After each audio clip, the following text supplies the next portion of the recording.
Alrighty, welcome back to another thrilling installment of Mecha Mondays. I'm your intrepid narrator, Fragath, and today we're going to read some more of Yukikaze by Chohei Kambayashi. What was the original title? A Japanese title? Sento Yosei Yukikaze, which is something like Fighting Fairy or Combat Fairy Yukikaze. Something along those lines.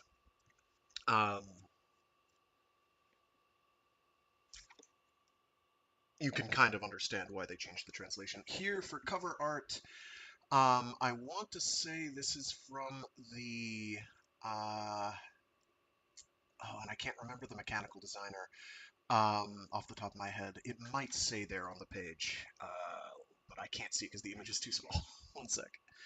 I believe it's from some of the artwork.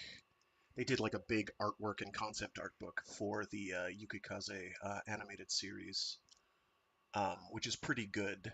It winds up hybridizing um, the original Yukikaze novel and then the sequel, Good Luck Yukikaze. Where do I have that? Obviously, I have the image because it's showing. Ah, there it is. It's hiding from me. Let me see. Yeah, from the designer's notes. It does not say the designer name, regrettably. It's findable. Anyway, this is some concept artwork of the FFR31MR/D, the Super-Sylph Yukikaze.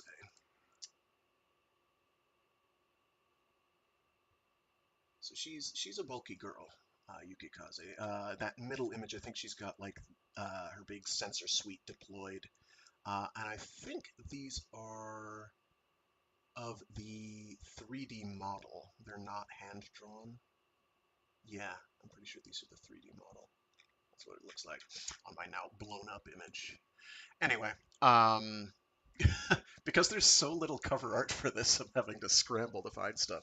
I don't. I think I might be able to find some fan art of the jam, but I don't know that beyond imagery that was used in the animated series that there is any official imagery of what the jam look like. We know that a lot of their aircraft look a lot like just our aircraft, ours specifically.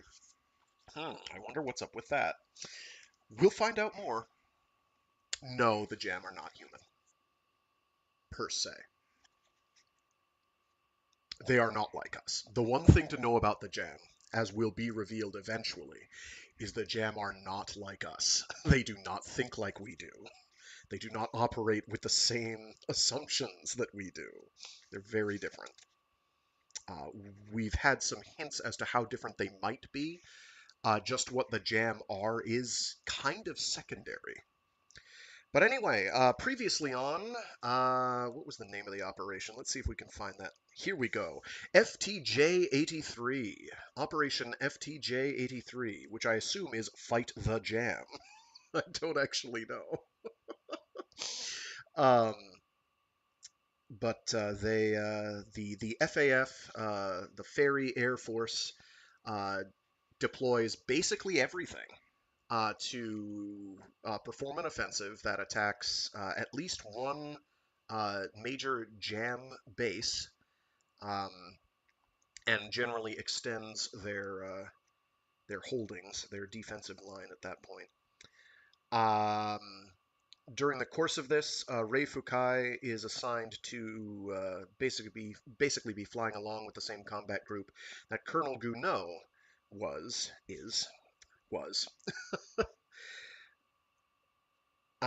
Colonel Guneau being the guy who is pulling for the adoption of the Flip Knight system, which is basically an autonomous or semi-autonomous drone warfare system. He dies. He bites it. Um,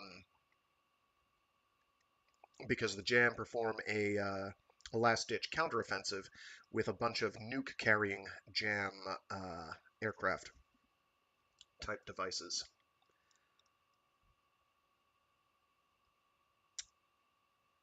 So Guneau bites it. Rei Fukai's Yukikaze winds up taking control of the remaining flip knights at that point, and the rest of the enemy planes are shot down, nukes and all, which were heading for the dimensional rift, the passageway with a capital P. But they were stopped. So, as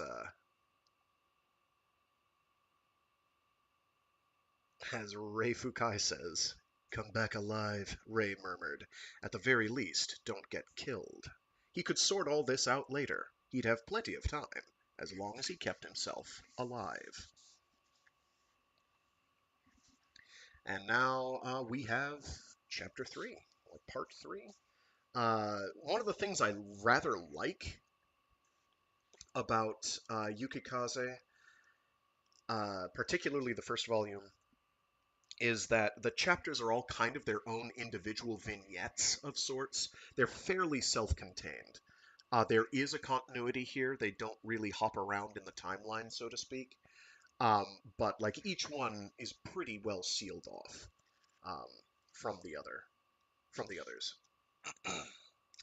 They require a certain degree of foreknowledge, but from previous chapters. But you could like open up to any one, and it's like, oh, here's a nice little taster of what's going on. Anyway, without further ado, let's get crickety crackalack. I can't talk today. Off to a good start.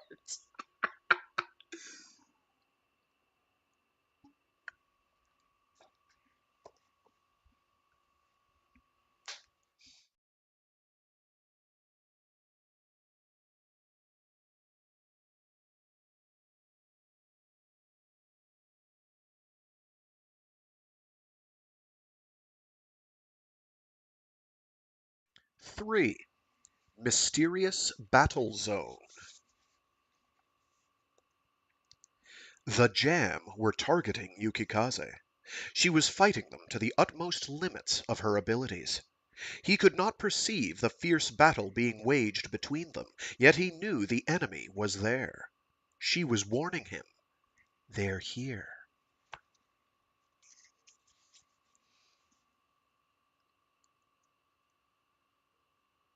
The man came bearing nationalism.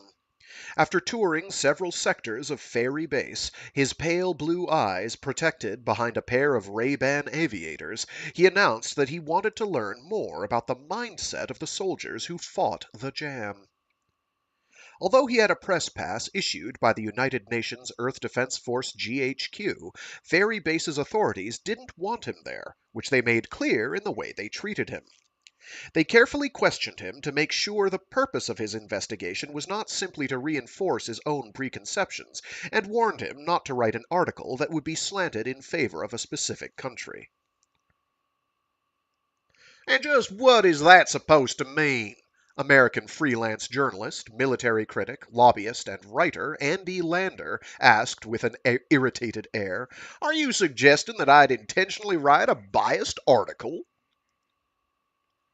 Not at all, answered Colonel Roland of the base's Office of Public Affairs. I'm just asking you to recognize the fact that this is a war between all of humanity and an alien race.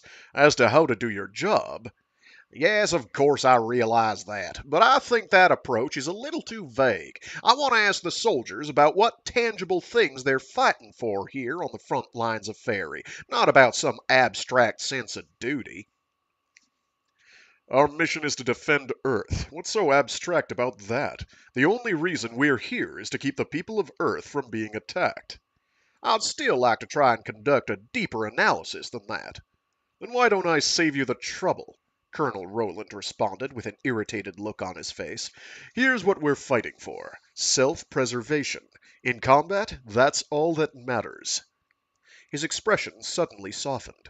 A perfect answer, don't you think? A solid answer. It's not as if anyone here actually wants this war. Would anyone be that crazy? There are plenty of people back on Earth who might be. A lot of individuals and organizations are making huge profits from it. In the end, Lander never heard anyone in the FAF say that they were fighting for their homeland. And he had certainly never anticipated witnessing a scenario in which Russians were fighting using American-made weapons, or even more shocking, vice versa. Although the materials for the majority of the fighter systems the FAF was equipped with came from Earth, the designs were entirely their own. Lander tried to gather information on the research and development teams but was given no details. Each time his inquiry was blocked for security reasons. Finally, in a fit of pique, he declared that he thought it was a misuse of funding for the FAF to be developing fighters on its own without passing that technology back to Earth. He demanded to know what sort of fighters were being developed, and was determined to see one for himself. Then he formally requested the opportunity to go up in one. He had never flown in anything aside from passenger jets, but he was an intrepid individual and in good physical health. He was a man who had traveled the world, after all. The FAF authorities, partially to rid themselves of what was becoming a significant annoyance, granted him immediate approval. Colonel Roland told Lander that he hoped he'd appreciate being able to personally evaluate the sort of high-performance equipment being used to protect Earth. Lander was given a physical exam and some simple anti-G training, and then signed a waiver stating that the Air Force could not be held responsible if anything happened to him. "So," Lander asked, "what sort of plane do I get to ride in?" "A Sylphid," said Colonel Roland.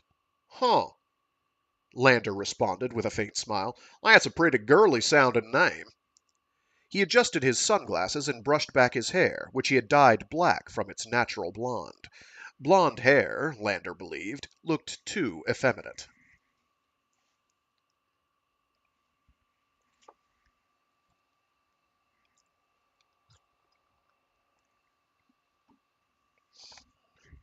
"Andy Lander? Never heard of him." Rei paused while eating his lunch and looked at Major Booker, who was seated across from him. Rei had lost at cards the night before, and as a penalty had to buy lunch, but the Major's tray was a modest affair, with just a ham sandwich and a Coke. "Has he ever flown before? Why do I have to have this joker in my back seat?" "Are you going to make me spell it out for you?" said Booker, miserably gnawing on his sandwich. "Orders, as in General Cooley's. And more importantly, it's the Central Computer's orders, too. It went through the personnel files and came up with a list of possible candidates for this duty. Oddly enough, they were all in Boomerang Squadron. Well, I suppose it was an obvious result, given the kind of man Lander is." The Major laid a printout of a current affairs magazine article down in front of Rei. Rei picked it up and skimmed it. It was a diatribe about the United States not using American-made goods anymore. He checked the date on the bottom of the page. The article had been written just 6 months ago. He wouldn't have been surprised if the dateline had been decades before that. "He's like a relic from the last century, an ideological throwback." "Well, he's not alone. Considering how tense the current international situation is, the fact that a transnational organization like the FAF even exists is practically a miracle. It's too dangerous to let him wander around here for very long because he can use the material he gathers to stir up all sorts of prejudices back on Earth. So where do you quarantine an ultra-nationalist prick on a fact-finding mission? Say, a squadron, isolated from the rest of the normal combat units. Get it now?" "Shit. I'm getting tired of being the special in Special Air Force." Rei was already short-tempered because for nearly a week he had been undergoing a battery of psychological analysis tests conducted by Dr. Halevy of the Air Force Combat Psychology Research Center. Halevy was supposed to be the leading man in the field of combat psychology, but to Rei it was a pretty pointless distinction. When Rei commented how ironic it was that the doctor spent his days talking about air combat theory while remaining perfectly safe underground, Halevy folded his hands and looked grave. "Lieutenant Fukai," he intoned, "I'm fighting too." "I'd like to see you fight off a missile with theory," Rei thought sourly. On the battlefield, theory and abstract analysis were useless. Why couldn't anyone not on the front line understand that? He shook his head and went back to eating his lunch of fried rice and meatloaf. Go to General Cooley. Your pre-flight briefing is at 1440. The Major got up from his chair. Yes, sir. This isn't because I lost at poker, is it? Sorry, there's a question mark there. This isn't because I lost at poker, is it? Booker gave him a look. And no matter what Lander asks you, you keep quiet. This is just a simple sightseeing flight. Ray shrugged. Then something occurred to him. Hey, Jack, are those sunglasses Ray-Bans? Booker picked up his tray. Nope, Nikons. Then, a smile playing across his lips, he left the cafeteria.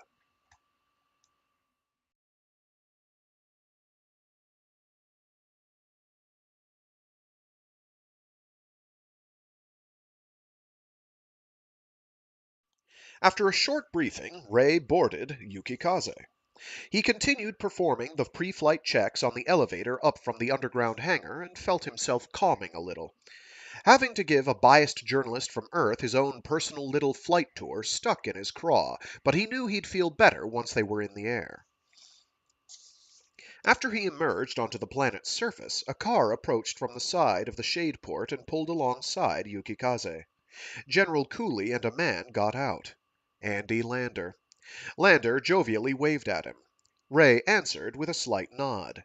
What did this guy come here to investigate? He wondered. Just going by Lander's looks, Ray guessed he was after material to argue that Earth had to be protected with American-made weapons or something. Lander was built like a wrestler. The flight suit he wore was ill-fitting and did not favor him at all. Major Booker deftly inspected Lander's suit, then helped him aboard Yukikaze, fastening his shoulder harness and connecting his anti-G hoses. Engine start. First the right, then the left.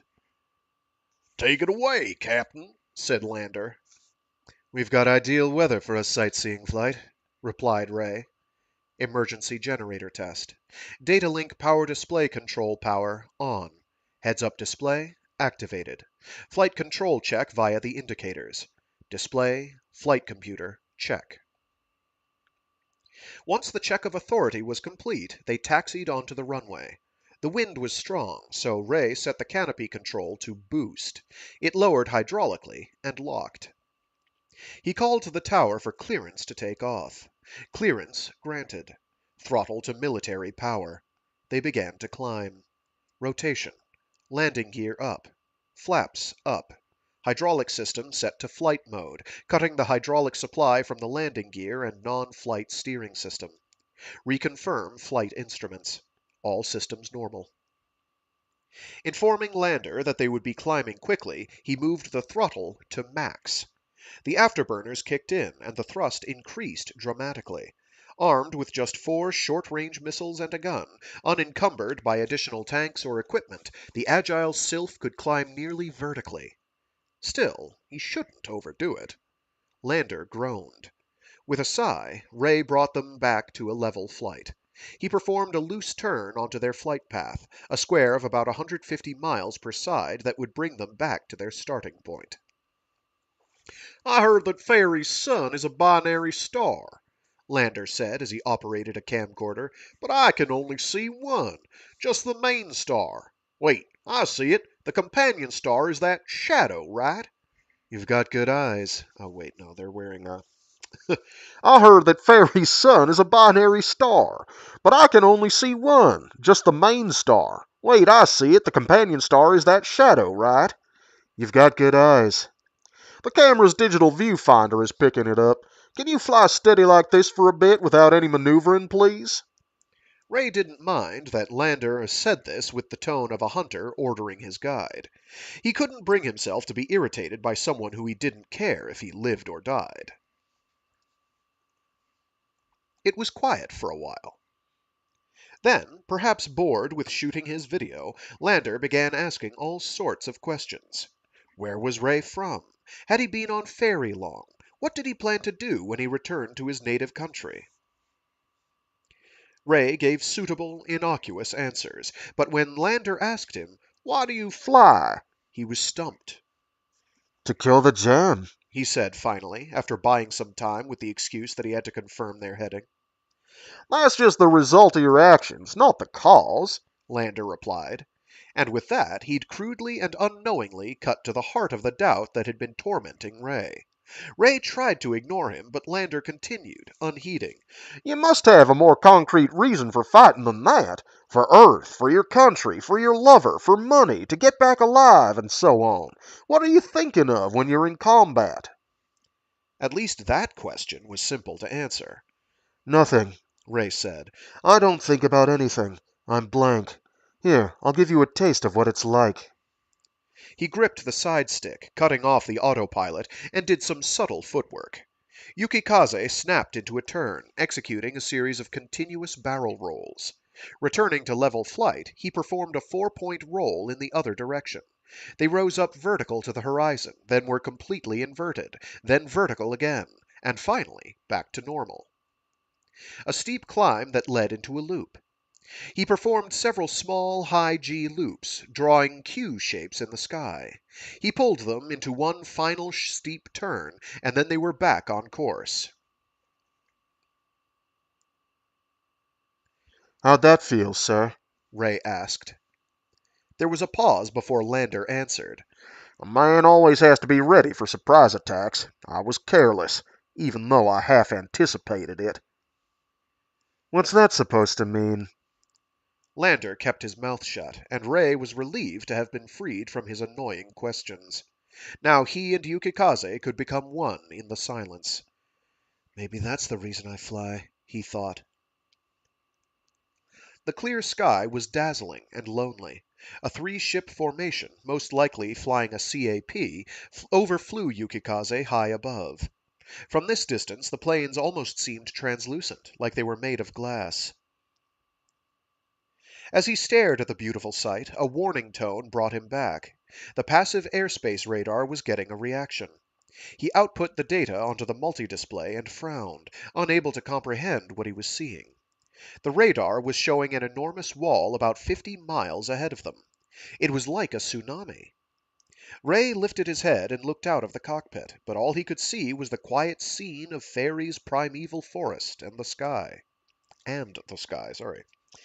He couldn't confirm the existence of the wall with the standard radar system either. It reflected no electromagnetic radiation.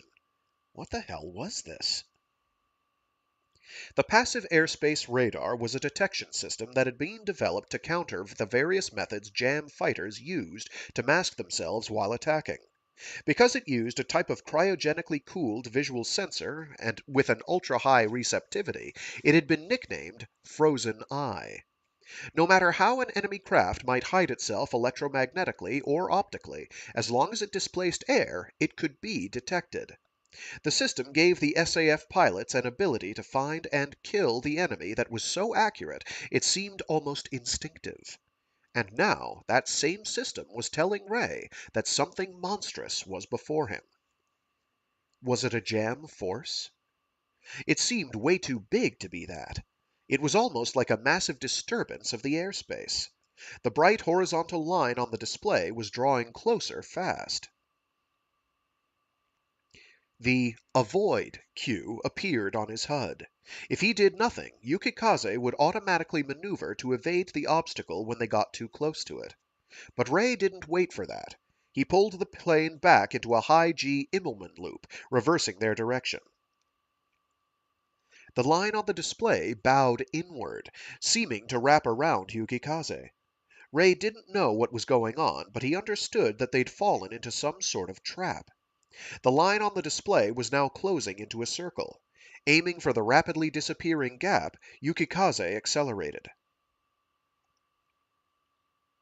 She didn't make it. The circle closed and its diameter began to quickly contract. It fell inward upon Yukikaze, as though intent on swallowing her. Brace for impact! Rei yelled automatically, although the scene outside the cockpit still betrayed nothing out of the ordinary. The impact, when it came, was like flying into a wall of iron. His ears were ringing. He couldn't see. A gray haze was obscuring his vision. Must have messed up my eyes, he thought, disoriented from the shock. He reflexively checked his instruments. Both engines had stalled. The turbine intake temperature read 560 degrees C, only a little below normal. The auto restart system should have activated after 10 seconds, but it didn't. Rei pushed the air start button. No response. Had he accidentally pulled the throttle back during the impact? No, he hadn't. Then had the engines themselves been damaged? He checked the tachometer. It was dropping precipitously. If it fell to 8% RPM, the engines wouldn't be able to supply power or hydraulic pressure. He had to raise his airspeed and force the turbines to spin faster. Confirm rate of descent and airspeed. Confirm sufficient altitude. Canopy defogger switch on. He thought maybe the canopy had become clouded, but as they fell, the haze cleared a bit. The sky had been cloudless just moments before. What the hell is going on here? Rei wondered. A strange panorama spread out before his eyes. The world looked colorless, like a black and white photo. The terrain swirled below them as though it were the surface of Jupiter. He could see parts that looked like trees and others that looked like deserts or the ocean. Where the hell are we? Lander was stirring in the back seat. What? We were just flying, weren't we, Lieutenant? He had apparently lost consciousness. My ears. They hurt. It's It's Flyer's ear. What? Otitic barotrauma. Inner ear damage caused by a sudden change in air pressure. You did that on purpose. Why? Lander suddenly paused. Hey, am I wrong or are the engines stopped? I can't restart them. Why not? I don't have time to figure that out. Rei began searching for terrain that would allow for an emergency landing.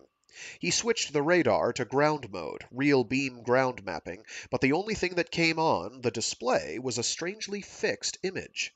It looked like the transmitter was offline. Then, out of the corner of his eye, he spotted something that looked man-made. He banked into a slow turn to get a better look. It was a long and narrow construction without any crosscuts. A runway. It had to be. Even if it wasn't, he was going to use it as one, because otherwise he would have to abandon Yukikaze, and he didn't even want to think about that. All he could get over the comm system was static. He set the radar altimeter, but didn't think he could trust it. If these weren't the skies of Faerie, he couldn't be sure of his barometric altimeter either. Mr. Lander, do you think you can measure our altitude with that video camera's rangefinder? Huh? Quickly? Quickly. No good. It's broken. Wait a minute. I've got some digital binoculars with me. Let me try it with those. Rei inverted Yukikaze. Measure in a straight line below us. Their rate of descent was increasing. That was the only data he could determine for sure. Rei didn't know what the linear proportion was between his barometric altimeter and his actual change in altitude, but he could combine them with Lander's reading for a rough estimate and then reset his altimeter. He was over the flat expanse that looked like a runway. He executed a wide turn, correcting his altitude, and once again put them on the virtual approach line. We're landing. Gear down. Air brakes opened slightly to regulate their speed. 40-degree bank angle as they turned and descended. While describing a semicircle, Yukikaze's altitude dropped by a sixth, then a quarter, then to half of what it was. Their altitude was now 2,300 feet. He had a good line of sight now. Final approach. Flaps down. Pitch regulated. Glide slope 3 degrees. Rate of descent 85 feet per minute. A little high. Yukikaze's nose floated up due to the ground effect, which felt a little weaker than normal. Touchdown. The ground rushing by them at 115 miles per hour was a grayish light brown. Rei stomped on the toe brake, nervous that they might hit a rock and cripple themselves. They were approaching the edge of the runway. When they finally came to a stop, Rei was surprised to see that there was still plenty of runway left. He must have underestimated its size from the air. He was relieved that their landing had still been successful, despite his misjudgment. They were surrounded by what seemed to be a forest the color of seaweed. So who had cut this runway out of it? He couldn't see any hangar facilities. Maybe it was for super heavyweight planes to land and take off from. If so, the enormous size of the runway implied that these phantom planes would be similarly huge. Since there was only one runway, did that mean there was little wind here, or that the wind direction didn't vary? Maybe they used both the length and width of the wide surface? Or maybe this wasn't a runway at all. "This is a major scoop!" Lander exclaimed. "Who'd believe there was some place like this on Fairy?" "I don't think this is Fairy." "Very funny. You don't have to hide it. It's possible you didn't even know about it. I'll bet it's a top secret area." Arguing with Lander wasn't going to improve their situation, so Rei dropped it and began testing the electronics. The master caution light was lit, but aside from that, the other system failure warning indicators remained off. The built-in test system itself was also malfunctioning. Most of the high-level electrical systems were offline. The multiply protected flight control system was barely operational. Luckily, it had still worked well enough to allow him to land the plane. If it had failed too, he wouldn't have been able to maintain controlled flight for even an instant. He switched the jet fuel starter to on and pulled the starter handle. It worked. The connection to the starboard engine's hydraulic accumulator was intact, and the turbines slowly began to spin. Once the engine got past 8% RPM, fuel would flow into it, and the auto-ignition would spark. Negative ignition. Rei killed the JFS. The fuel wasn't flowing. There were no abnormalities detected in the fuel boost pump, and even if the emergency boost pump had been destroyed, it would still be possible to do fuel transfer via gravity. But if the electronic engine controller was keeping the fuel shutoff valve closed, then "Why don't we get out and look around?" said Lander. Rei sighed and checked the altimeter and external thermometer. Even taking Lander's measurement error into account, the atmospheric pressure-altitude variance showed that it wasn't all that different from Fairy's. The temperature was 13 degrees centigrade. Steeling himself, Rei moved the canopy control to open. Lander loosened his harness on his own and climbed out of the cockpit onto the boarding step on the right side of the plane. "Lieutenant, can you extend the ladder?" Rei shook his head. The boarding ladder could be extended from the plane only by operating the control handle in the ladder door. Lander bent down, took hold of the hand grip, and swung himself down to the ground. Rei stayed aboard Yukikaze, searching in vain for the cause of the problem. He had 20 minutes of electricity left from the auxiliary power unit. He couldn't make contact with the base either. The 20 minutes were soon up. Yukikaze fell silent. In this situation, he needed to start the JFS since its generator system provided power to the self-ignition system and to Yukikaze's vital electrical systems. The central computer's backup power supply was working normally, so at least he wouldn't have to worry about that for another 24 hours. But he couldn't get the JFS to turn over. Lander was gone. Rei scanned their surroundings and saw him at a distance. He was apparently digging a hole in the ground, looking like a child playing by himself. Rei got down from the plane and inspected the fuselage. He couldn't see any obvious abnormalities on the outside. Since he had no tools, any problems deeper than that were beyond his ability to fix. The air pressure here was considerably lower. If this were Fairy, he'd estimate their altitude to be around 6,000 feet. But he just couldn't see how this place could be only a few hundred miles from Fairy Base. There was no wind. It was quiet. The sky overhead was cloudy, but it wasn't dark. The clouds looked white. The gray ground beneath them formed a vast, level plain covered with blackish-green haze. "If I could get the engines started," Rei thought bitterly, "I could fly above it and see what sort of place this is." Perhaps they'd stumbled upon some unexplored part of Fairy. Was this a jam base? Or maybe this wasn't Fairy at all, but the jam's home world. He instantly dismissed the thought. If that were the case, he probably would have been shot down long ago. Rei recalled the image picked up by the frozen eye. It looked like a wall, a bright line that pushed relentlessly forward as though aiming for Yukikaze. He didn't think it was a natural phenomenon. It looked like they'd been caught by some mechanism that could selectively transport objects through space. But Rei couldn't even make a guess as to what intelligence was operating it, or who had brought them to this place. Maybe it was the result of some as yet unknown natural phenomenon. If this were a jam trap, wouldn't they have done something by now? Rei sat down on Yukikaze's front wheel and sighed. Lander had returned.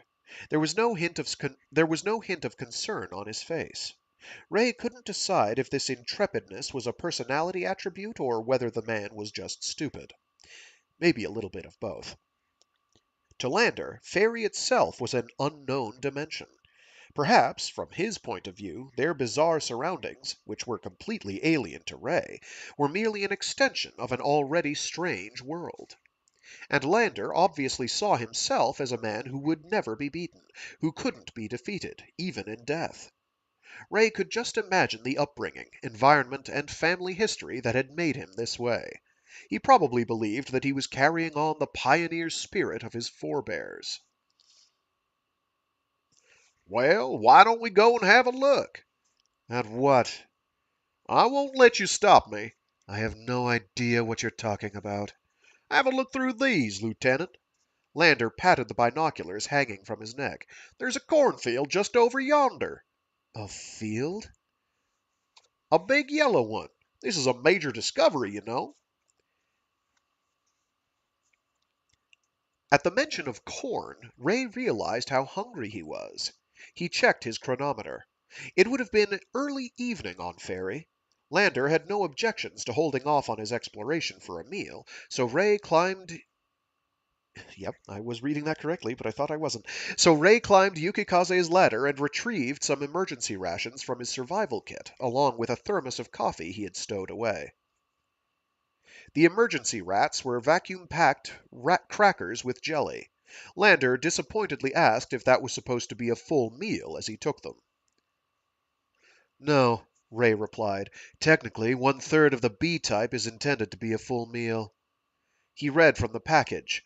One meal consists of 1 pack cracker, A-type, and 1/3 pack jelly, B-type. Got it?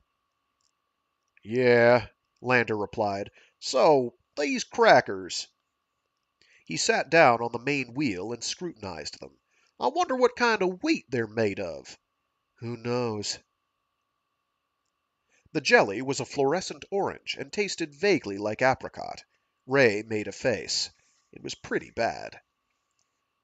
I'll bet it's grown here, Lander said as he stretched out his arms, in complete secrecy. This isn't Fairy. The sun should have set by now, but it's still light. The FAF's clocks were all set to Greenwich Mean Time. Since the base was underground and the fighting didn't depend on it being day or night, there was no need to synchronize with Fairy's rotation. So it wasn't unusual for noon in the base to be during night on the surface. The flight plan called for them to return when the sun was setting, yet there was no indication that it was getting dark. If that's true, it makes me even more suspicious. About what? Lander chomped on his cracker, as though satisfied he had come to a conclusion about the origin of the wheat in it. The FAF buys its food from Earth, right? I know that much, Rei answered. Our supplies go through the UN Food Management Program. You know why that is, Lieutenant? It's to prevent the FAF from becoming independent, to prevent the greatest military power there is from standing on its own. That's why it's forbidden for it to engage in food production. Huh, said Rei. This was the first he'd heard of it. They have restrictions like that? I never knew. So you're thinking this is some secret fairy food production base that's been hidden behind an extra-dimensional wall? Lander nodded, either ignoring or not picking up on the sarcasm, and continued to expostulate on his crazy idea. The FAF has begun to amass money, presumably for industrial use. Now, where there's money, you've got Jews. And then there's the Chinese. China's apparently been shipping its surplus labor to work on ferry, to make money for the state, of course. But the FAF authorities, that's the biggest load of bullshit I've ever heard, Rei said as he balled up the foil wrapper and tossed it away.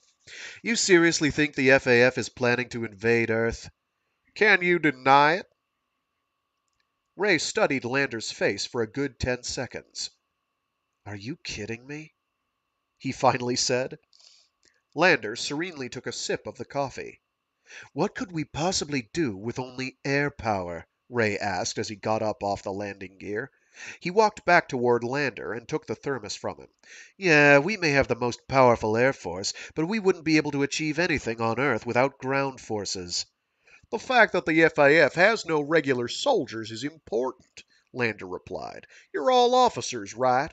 What that means is that you already have the capability to command thousands of regular soldiers. And soldiers don't necessarily have to be human, you know. They could be robots, which the FAF has the capacity to manufacture. Our enemy is the Jam, and in case you forgot, they're your enemy too. I suppose. Lander answered reluctantly. The Jam. Maybe the Jam gave up trying to invade Earth a long time ago, Lieutenant. Rei was already well past irritated, and the absurdity of this argument was starting to push him over the edge into genuinely pissed off. Listen, every day I risk my life fighting the Jam. Just what the hell do you think I am? You're a soldier, Lander replied. Risking your life is part of your job. That's why I asked you earlier what you were fighting for. If you don't actually know the answer to that, well, that'd be pretty tragic. Are you saying the Earth would be protected even if the FAF were done away with? I am. Lander told Rei that he had come to Ferry to confirm that theory. In his view, the FAF was a modern-day foreign legion, consisting of a mishmash of ill-bred traitors who had no place back on their homelands outside of prison. And the thought that Earth was being defended by this group did not sit well with him. Lander believed that Earth must be defended by the most advanced nations possessing the greatest power. If the Jam's military power increases, Rei ground out, you'll find out real quick just how bad that idea is. I disagree, Lander answered. I think we could handle the Jam just fine. If necessary, we could have our regular forces stand against them. Rei found Lander's absolute certainty unsettling, but at the same time had the strange feeling that he was some sort of a heretic for thinking so. He recalled the words of the historian Lynn Jackson, who had chronicled the history of the war against the Jam. At that time, the Jam had presented us with the key to building a world federation, but the path we chose was the exact opposite. Perhaps world unification never would have been realized, no matter how strong an enemy we were confronted with. From what I can determine from the materials I've gathered, memoranda, official records, and direct interviews with the statesmen of the time, even when Earth was invaded, people held on to their prejudices to the bitter end. Paradoxically, we ended up treating the alien Jam as though they were just another neighboring nation. When Rei had read this, he had thought it was an extreme viewpoint. But now he agreed with it. Lander's opinions had just confirmed that again. Still, he reasoned, reality isn't that simple, is it? The people of Earth wrongly regarded the Jam as an existence analogous to themselves. But the JAM's true nature remained shrouded in mystery. Humans still didn't know what sort of life form they were, or even what they looked like. And we've been fighting them for like 20 years. 30 years?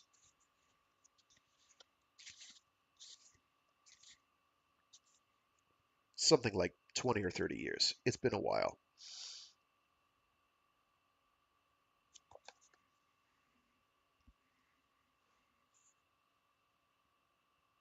Where was I? Oh, I flipped a page, that's why. The jam had yet to reveal the true extent of their power. Rei was convinced of this to the core of his being. It was his instinct as a soldier. However, he did not say this to Lander. The man couldn't understand, or rather, wouldn't understand. And honestly, Rei had had enough of his delusions. Let him live in his own reality, he decided. He thought soberly that, even if his existence was eventually deemed as unnecessary as Lander evidently believed it to be, by the time the man realized just how wrong he was, the regular forces he believed in so fervently would be wiped out. While Rei hoped that would never happen, a part of him also hoped that he could be there to see Lander's face when the time came. Maybe he would then have an inkling of how a soldier felt, would begin to understand the merciless imperative of survival, which was the opposite of theory. The Jam used extremely powerful weaponry and operated them with flawless reflexes. One needed to be just as cold and ruthless to oppose them. But Rei remained silent as Lander continued. Guys like you are easy to manipulate. You're the ideal type to be an enlisted man, but you're not officer material. You don't have any convictions. You sound just like a missionary. Listen, Lander said, now sounding as though he were launching into a well-rehearsed speech. The toughest things an invader has to deal with are the national patriotism and religious conviction of the invaded. If you can remold those through propaganda or some other means, the invasion automatically succeeds. But the soldiers of the FAF don't have any sense of patriotism or beliefs, and it's nothing but a delusion to think the high command of the FAF has any sense of loyalty to Earth. If you're not careful, one of these days you're going to find yourself joining forces with the Jam and invading Earth. Do you think that's impossible? Rei took a deep breath and told him their conversation was over. Lander shrugged his shoulders and got up. Rei's one imperative now was to figure out where they were. If this was an area that had some connection to the FAF, if it were a secret zone he didn't know about, for example, then that meant there was the possibility of getting home. But if it wasn't, then the situation was dire. No matter what Lander believed, they would never make it back to Fairy Base again. If that were the case, Rei decided, then he would get in the plane and keep flying till his fuel ran out. It wouldn't be such a bad way to go, especially since he'd be with Yukikaze. Since he couldn't get her engines restarted, though, even that was just a pipe dream. As Rei was stowing the thermos back aboard the plane, Lander pointed at the small kanji characters painted just below the canopy. What's that, anyway? Yukikaze. It was the name of a destroyer in the old Japanese Imperial Navy. She'd seen 13 naval battles and survived them all without a scratch. Rei hadn't known that until Major Booker had told him. Lander looked impressed. Rei decided not to tell him that the name had been assigned randomly. Grabbing the survival gun Yukikaze was equipped with, he jumped down to the ground. Lander asked to see it, but Rei didn't oblige him. You're a civilian. It's my duty to guarantee your safety. It was a short weapon, but since it was a bullpup design, with the breech at the very rear, its barrel length was longer than it seemed. The trigger and hand grip assembly were in front of the magazine, which held 30 rounds of powerful rifle ammo. What's the caliber? Lander asked. It's a 221. Air Force Arsenal made, but the ammo's Remington. Fireball. Copy of the Colt, huh? Is it? I wouldn't know. He checked the clip. But I know how to shoot it, so don't worry. Lander looked like he was about to say something, when his gaze was suddenly drawn to a spot behind Rei. He grabbed his binoculars. Rei turned around to look. A bird. No. There was something odd about the way it moved. Black. Flying in an angular zigzag pattern. Looks like a UFO. Oh. Looks like a UFO. What is it? It's shaped like a boomerang. Lander offered him the binoculars. Taking the distance into account, it looks pretty big, about the size of a small plane. Rei didn't take the binoculars. The object had disappeared. You think it's the jam?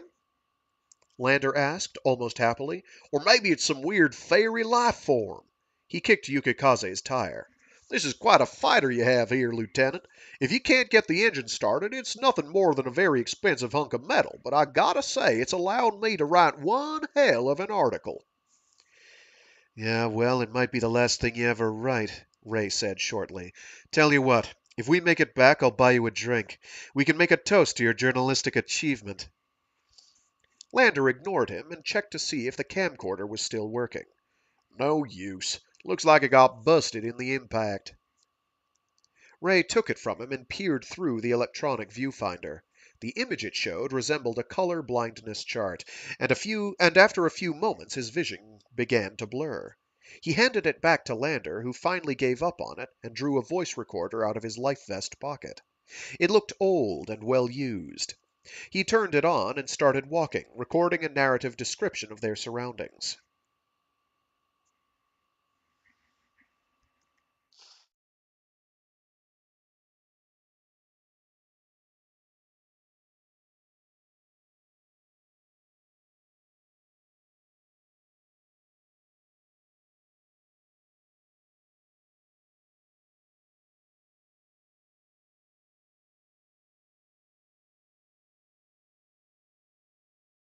Sorry about that.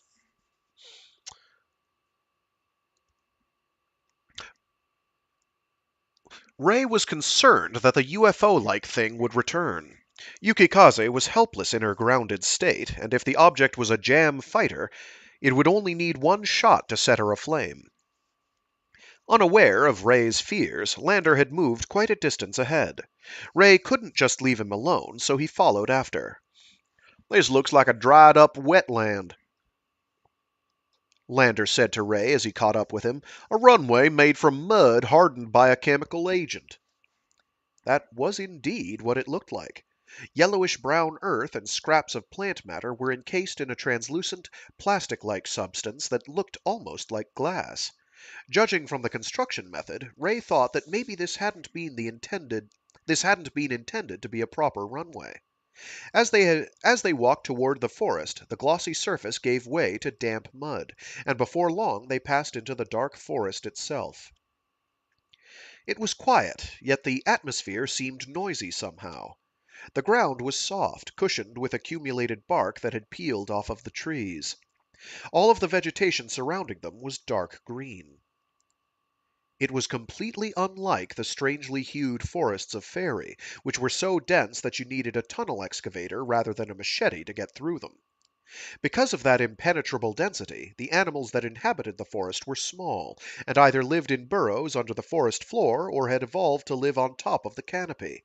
As far as Rei knew, no larger creatures inhabited the forest proper.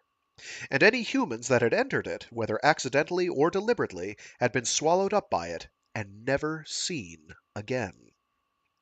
It was almost as if the forest itself were one enormous life form. This place was different. There was quite a bit of space between the trees, but Rei wasn't so sure the things surrounding them actually were trees. He started listening to what Lander was dictating into his recorder. They almost seem made out of metal, Lander was saying. Beneath a greenish outer layer, they shine like copper, and they're shaped like. The little ones are cone-shaped, cones that look more like they were designed and manufactured than like natural forms. The big ones stretch up vertically, with thick branches that spread out from the top and then droop down, encircling the trunks. The branches wrapped around the trunks symmetrically, like precisely wound coils. To Rei, it seemed like they weren't part of the trees at all, but were instead some species of symbiotic plant. Several trees he touched felt warm. There were a few withered ones as well. Some were split, as though struck by lightning, and their exposed cross sections were blackened, as though carbonized. And yet they didn't seem to have actually burned. Some trees had a golden mold growing on them as well. He couldn't be sure that it actually was mold, but it was definitely some species of parasite. It looked like fine lace, and the trees that were wrapped in it didn't seem to be alive. The overall effect was just as Lander had said. The forest really did look like something somebody had made. It was almost as if some entity had tried to tackle the problem of creating life and had only managed the external appearance of it. Were these trees actually made by some vast intelligence? And if so, what sort of unimaginable power would it possess to be able to do so? Then, suddenly, Rei knew why Yukikaze's electronics had malfunctioned. It had to be the result of a powerful electromagnetic interference, the kind that could be generated by a forest of transmitters. Yukikaze's resistance to EM jamming should have been perfect. She was protected by a multi-layered 120 dB shield, and I don't remember what that stands for. And her electrical components themselves had anti-EMI processing capabilities. Common sense said that his conclusion was highly improbable, yet he couldn't rule it out. He felt his hair standing on end. It was fear of the unknown, a powerful fear born of instinct. He knew they had to get back to Yukikaze, and fast. Lander wouldn't hear of it. A little longer, Lieutenant. Just a little further on is that cornfield of yours. Get real. We don't have time for this. We have to go back now. Look, it's right over there. He pointed to a yellowish area ahead of them. Rei looked to where Lander was pointing. A sudden sick feeling curdled his stomach. It wasn't a field. It was a swamp. Involuntarily, the two men exchanged glances. A bizarre, carnal stench wafted from the scene that spread out before them, completely different from the sterile, inorganic environment they had just been in. "Corn?" said Rei. "This is more like soup." As they approached, the increasingly foul odor triggered such a violent physiological disgust that Rei was sure he was going to vomit. The muddy liquid moved in a sluggish, swirling pattern. Oh, sorry, that's plural. The muddy liquid moved in sluggish, swirling patterns. No matter how hard they strained their eyes to look, they couldn't see anything below the surface of the sickly stew. The swamp was further veiled by a light opalescent haze. Lander continued to narrate excitedly into the recorder. "You're wasting your time," Ray said. "What are you talking about?" "I don't think your recorder got anything. It's probably just picked up radio frequency interference, which means there'll be nothing but static." "What?" Lander started to play back the recording. It was just as Ray had guessed. Nothing but white noise. "What do you suppose this is?" Lander asked as he switched off the recorder ruefully. He gestured at the swamp, seeking Ray's opinion. "It looks like the material the runway is made out of. I think this planet, although it may not be a planet, so let's say area, is probably made of the same stuff." "Do you think it's connected with the jam?" "Maybe. Maybe it's some sort of raw material they use to build. Or maybe it's waste material. I wonder." Ray trailed off. "What?" "No, nothing." Ray had had a sudden, inexplicable impression that people had been melted down into the stuff in the swamp, or perhaps were formed from it. He struggled to understand why such an absurdly grotesque image would come to him, and then thought about the equally absurd leap of imagination he'd made in thinking that those trees were antennas. He considered the contrast of the two impressions and realized that it was the inorganic versus the organic, machines versus people. "Stop!" he shouted. Lander was reaching out to touch the yellow liquid, and Ray felt as though he were watching the other man reach out to touch a rotted corpse. But the sense of danger and revulsion was even more extreme, and as he realized this, Lander's body jerked backwards, and he screamed out in pain. "What happened?" "My hand!" Ray ran over to him and looked down. There was nothing below Lander's left wrist. Blood was pouring from the stump. "The haze above the liquid, it's vibrating like a saw. God damn it! What the hell is this place?" Lander gasped. "We're getting out of here." Rei said and began tying off Lander's wound, using the recorder's carrying strap as a makeshift tourniquet.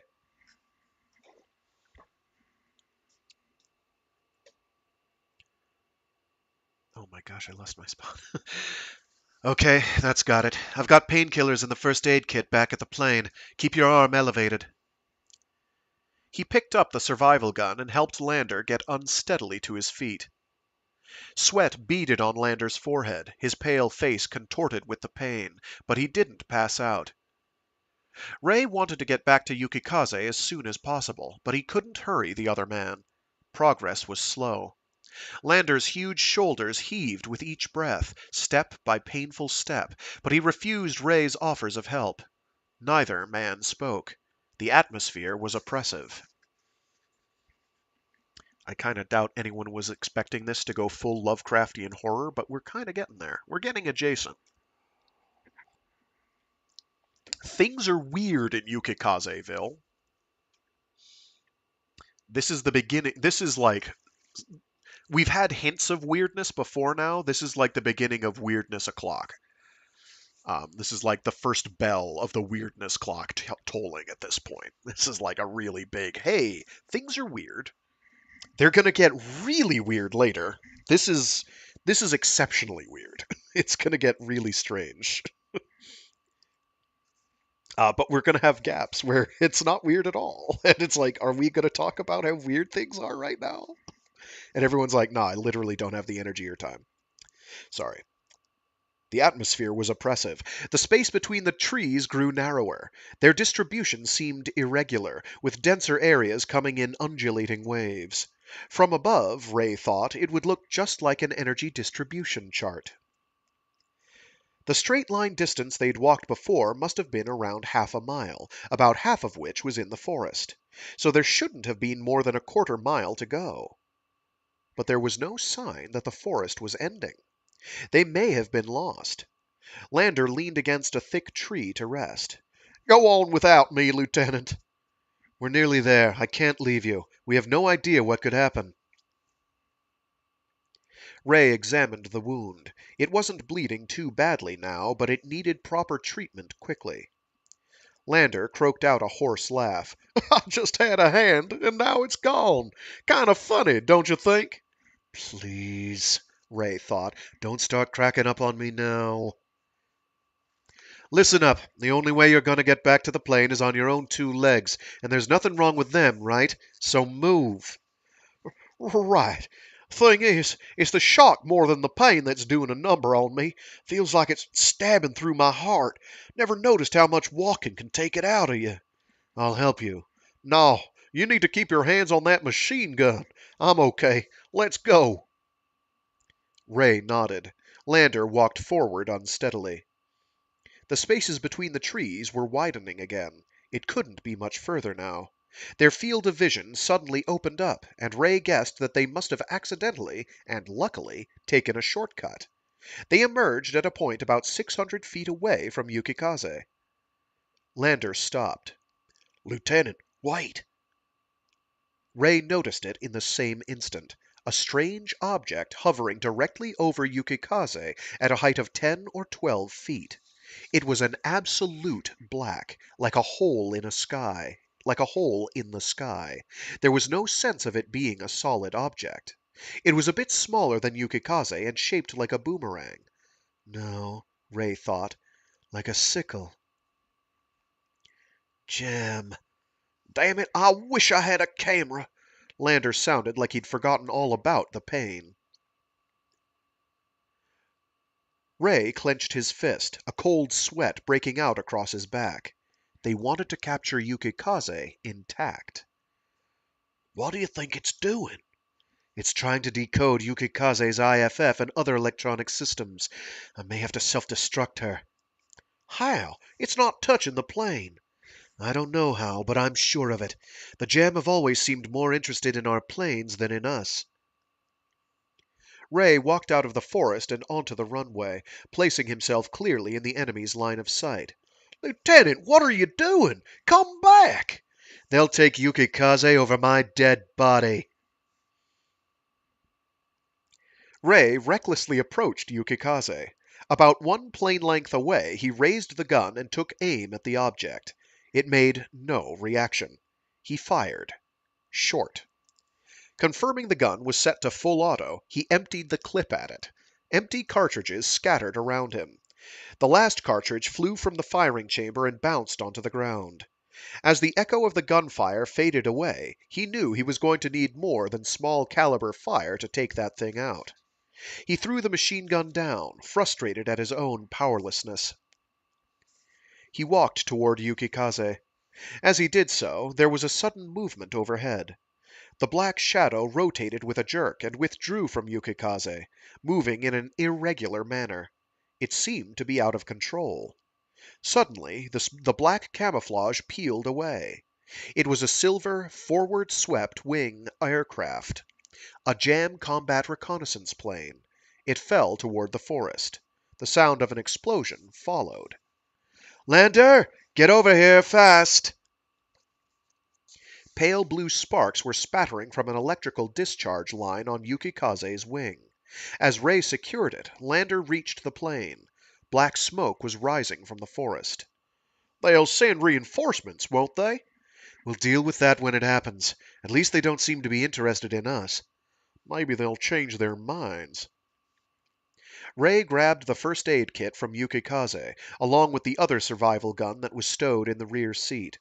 He removed the makeshift tourniquet from Lander's arm, sprayed the wound with a sealing agent to stop the bleeding, doused it with disinfectant, wrapped the stump with sterile film, and bandaged it. "There's painkillers if you need them. I don't know if you can fire this gun one-handed, but I'm giving it to you anyway." "What about you?" "Well, if I don't get the engines started, you won't get that real flight experience you're here for, right?" Rei settled into the cockpit, toggled the jet fuel starter switch to on, and pulled the starter handle. Nothing. He tried again, and then again. In the past, Rei had found this process amusingly similar to starting a motorbike or a lawnmower. In a way, that was exactly what he was doing. The JFS was a small combustion engine that moved the onboard fuel but didn't have an advanced control system. Now, though, the humor of the situation escaped him. "Come on," he pleaded silently. It started on the fourth try. Engine master switch to on. Throttle control to boost. Rei got up and climbed along the canopy sill to slide into the rear seat. Armament control system on. The ECM display flickered on momentarily, then faded out. Rei wasn't well versed in using the electronic armaments. His work in the front seat had little to do with what went on in the back seat, which was devoted entirely to data acquisition and electronic warfare. His EWOs took care of all that. He flew the plane. But even with his lack of specialized knowledge, he knew enough to reason that the enemy must be using some specific force external to Yukikaze to arrest the plane's systems. And if that force could jam Yukikaze's systems, then chances were it could be jammed in return. He assumed manual control to operate the dispersion jammer and began noise jamming as well. After a bit, symbols marking the enemy positions appeared on the display screen. The system immediately switched over to auto jamming mode, and the symbols on the display began to change wildly. The computer immediately deciphered the radar waves coded as enemy and activated countermeasures. The locations of the targets were determined and displayed. What was impossible for a human, Yukikaze's electronic armaments did with ease. With those now on the job, there was nothing left for Rei to do. He got back into the front seat. He didn't know if it would help get the engine started, but he threw the switch connecting the JFS to the right engine hydraulic motor and slid the throttle over. The tachometer sprang to life. The power supply to the electronic armaments was dropping because of the extra load that feeding the engine was placing on the JFS, but there was nothing Rei could do about that. How were the jams succeeding in keeping Yukikaze's electronics offline? Were they analyzing the timing impulses of all the systems and then sending in false data? If that were the case, how was Yukikaze resisting it now? Rei knew this was a battle beyond his level of comprehension, a battle of forces humans couldn't perceive. He could only watch from the sidelines. Please don't lose, he prayed. When the tachometer reached 13% RPM, the auto ignition system switched on. Ignition activated. Turbine intake temperature and hydraulic pressure rising.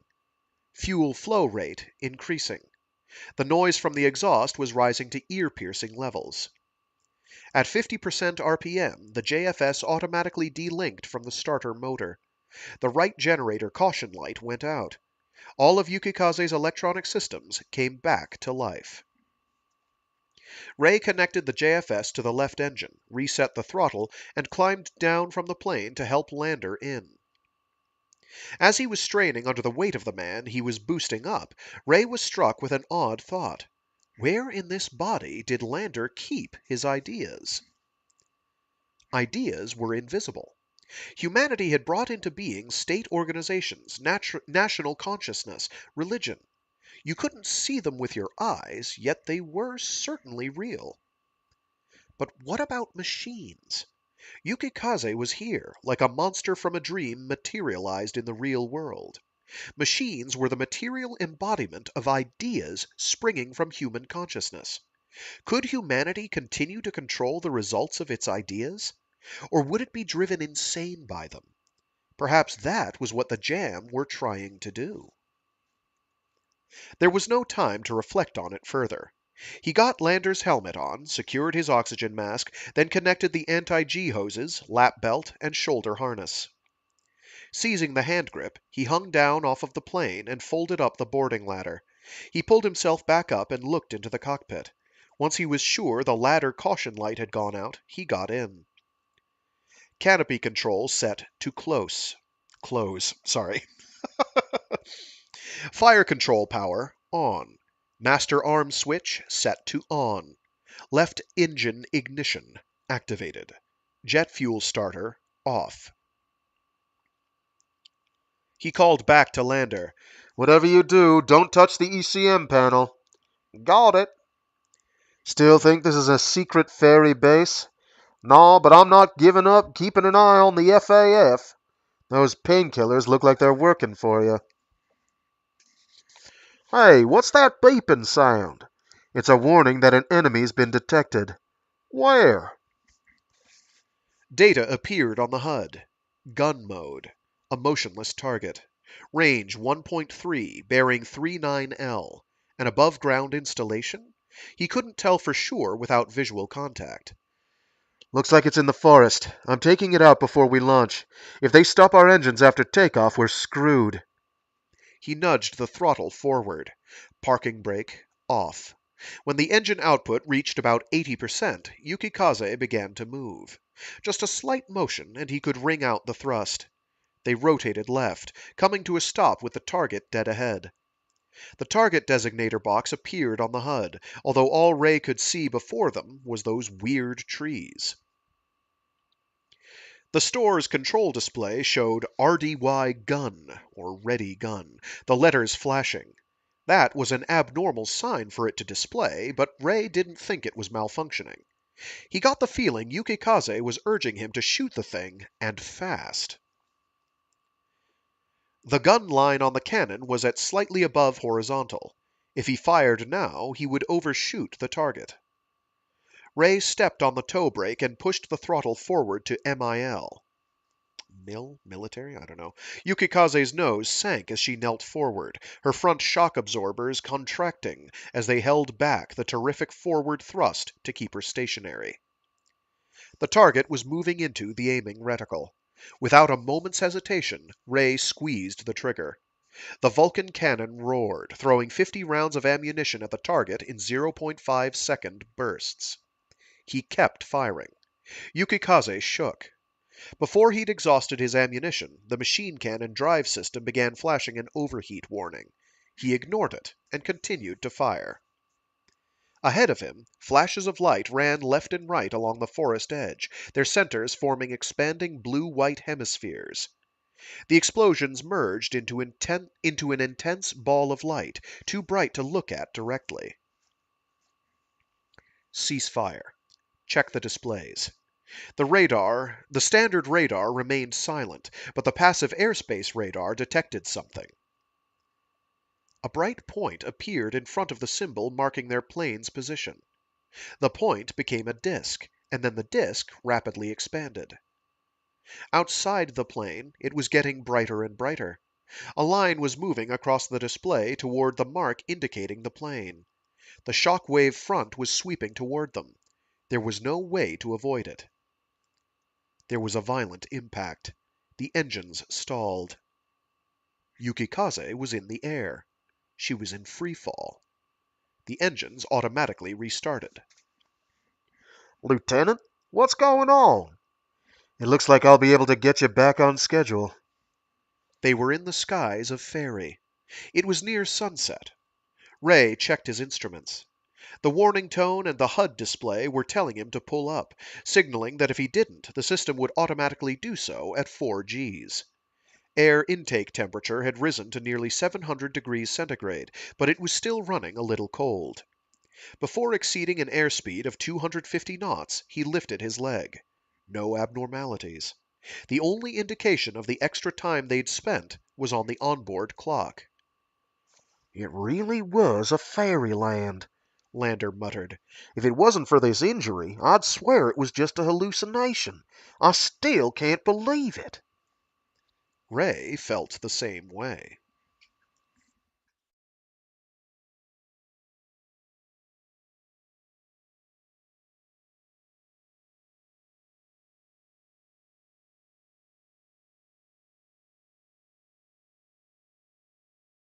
Oh, thanks for tuning in, Books and Brews from YouTube. When you have a pause, I was curious if you've gotten a chance to read the new Jeff Vandermeer personally.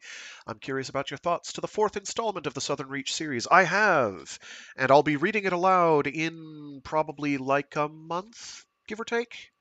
I'll be reading that after I finish Permutation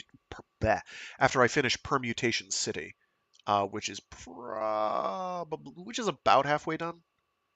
Um, I don't know how many installments we've done of that.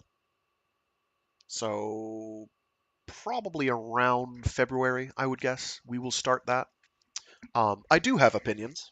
Um, some parts I like, some parts I'm not sure I like, but it's an interesting read, if nothing else. Oh wow, we're almost done. The FAF seemed ready to believe that the incident had been real. As a TAF plane escorted them back, Rei told the authorities what had happened. Upon landing, Yukikaze was washed down with enormous amounts of water to neutralize any possible radioactive contamination, while Rei and Lander were isolated for biohazard prevention. Lander's hand was operated on by a surgeon wearing what looked like a spacesuit for protection. Rei used the copious time he spent in the tiny isolation room to finish up his written report and answer all sorts of questions. It was 3 weeks before the two men were let out of the isolation chambers and released from the tedious examinations. They drank a toast, and, true to his word, it was on Rei. Afterward, Lander returned to Earth and Rei returned to normal duty. Rei was subjected to more psychological tests by Dr. Halevi. They were cognition games designed to produce mock abnormal events to tax his mental processes and then gauge his reactions. It seemed nothing more than child's play to him. Compared to the actual abnormal events he'd just survived, the doctor's tests seemed positively innocent by comparison, and so Rei played along as best he could out of a curious sympathy. As a result, the tests proceeded well, and he was free of them sooner than he had expected. About a week later, he was eating in the mess hall and thinking about what the hell that yellow swamp was when Major Booker clapped him on the shoulder and sat down next to him, handing over a magazine as he did. A report from the front lines of Faerie by Mr. Andrew Lander. Read it yet? Does he mention me? Not at all, but he wrote a lot of good stuff about Yukikaze. Aside from that, it's his usual stuff. Oh, I misread that. Not at all, but he wrote a lot of good things about Yukikaze. Aside from that, it's his usual stuff. I wonder how his injury's doing. Fine, I suppose. The doctors here are used to trauma like that, but they were mad that you didn't bring his hand back with you. There was nothing to bring back. It was weird. Everything past his wrist was just gone, like it had evaporated. Yeah, I saw that in your report. I don't know if I'd believe it if you didn't have Yukikaze's data file to back you up. You know how the ADC dealt with it when they lost track of Yukikaze? You'll love this. They decided their displays were malfunctioning, even though a plane had just vanished from this world for 30 seconds. The Tactical Air Force was smarter in its reactions than the Aerospace Defense Corps.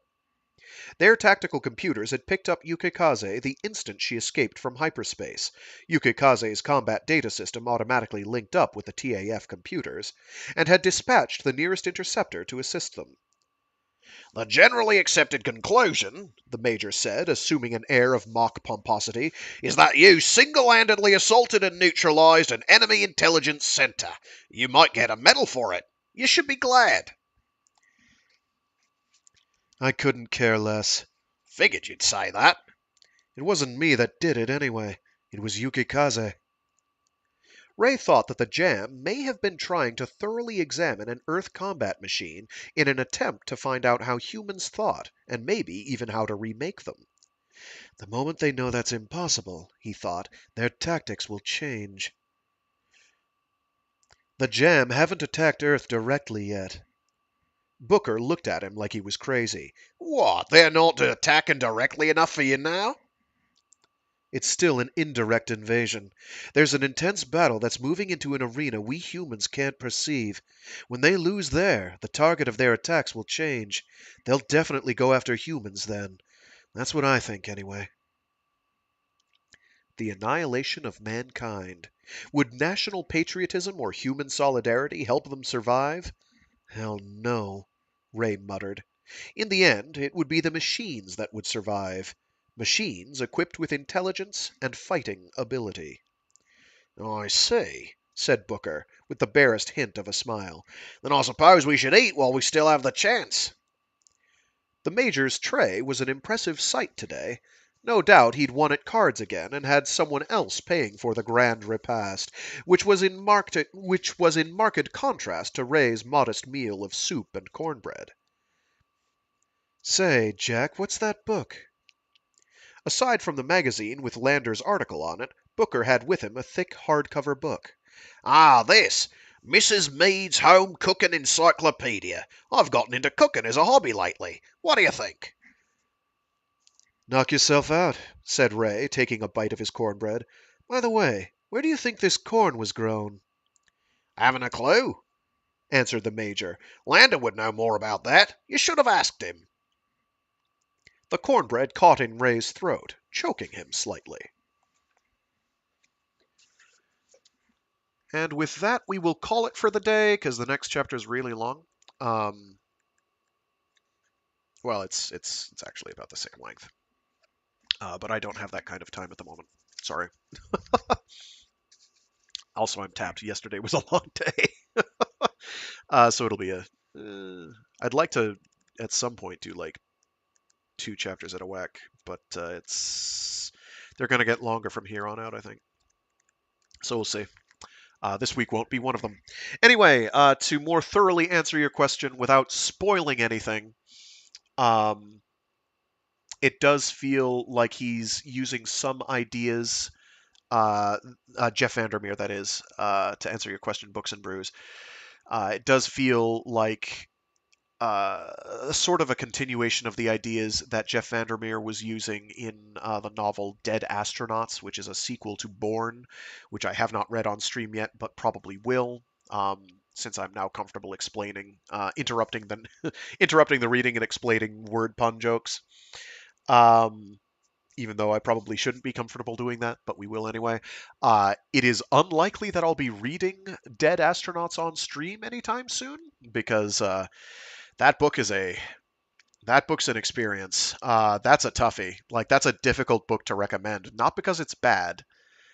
It's pretty good, but it's like, it is a bafflingly constructed book. Mostly I need to reread it like 2 more times before I'm confident I understand everything that's going on.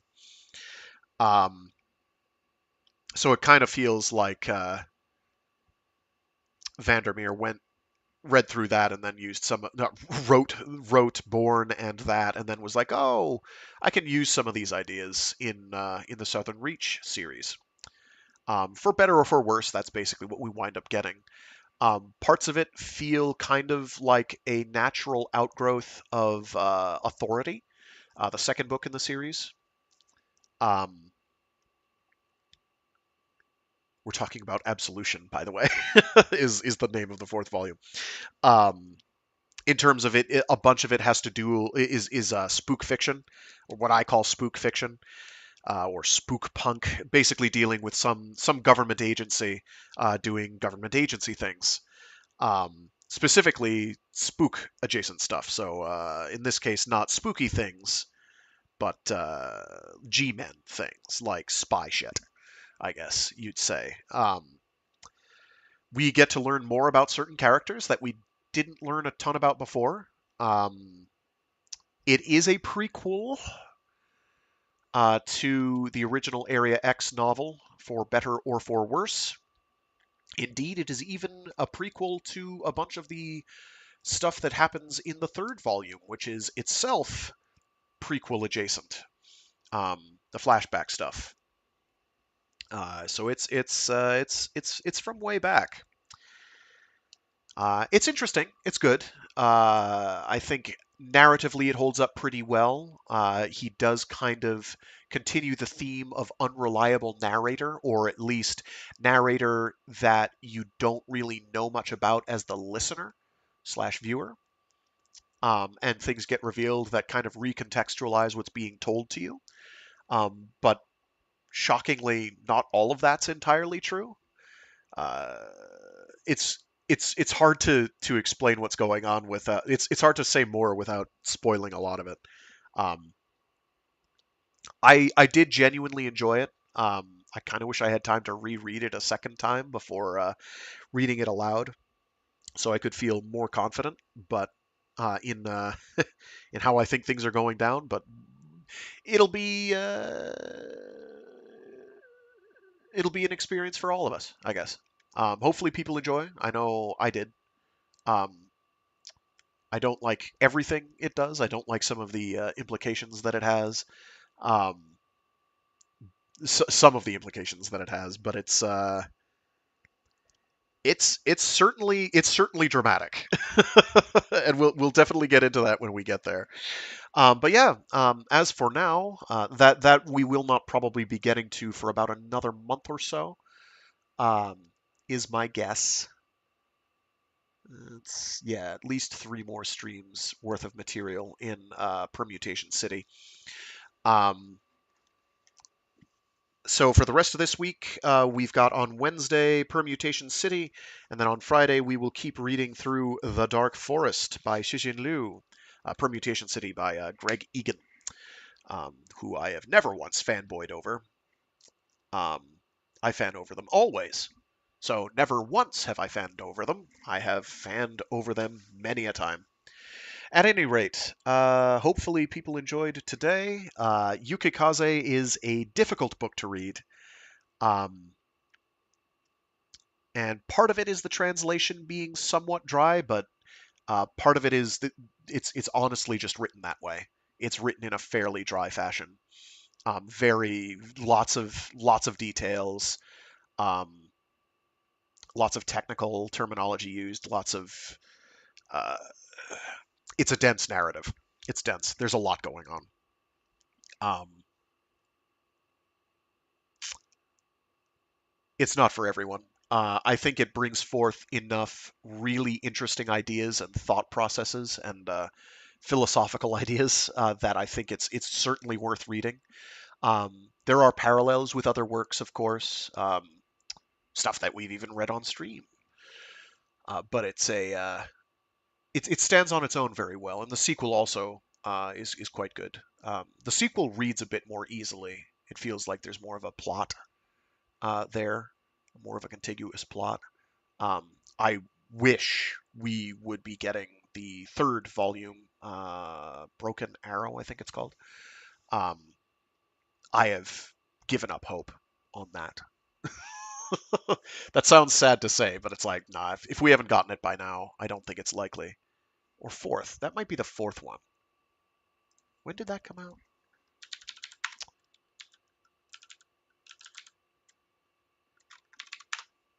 I looked this up earlier.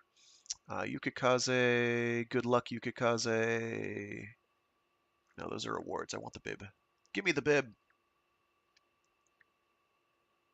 Give me the bibliography, please. Okay, there's good luck. Gudoraku Sento Yosei Yukikaze from 99. Where's Broken Arrow? And I think it's... Oh, Unbroken Arrow, sorry. Which was published in '09. I could have sworn there was another one that came out recently.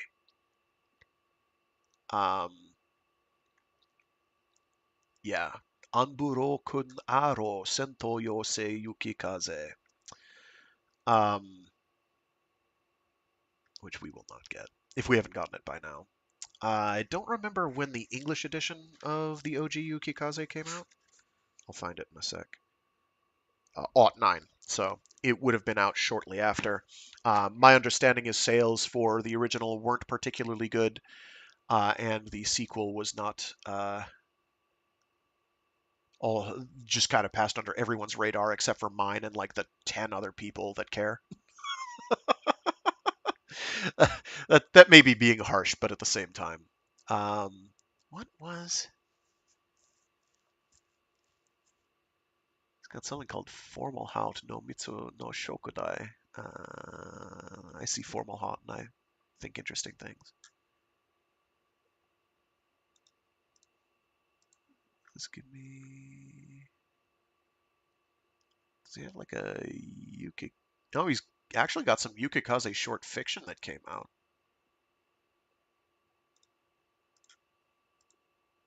Some sort of a short story, which makes sense. That might actually be included in one of these. Let's see, collections of novels.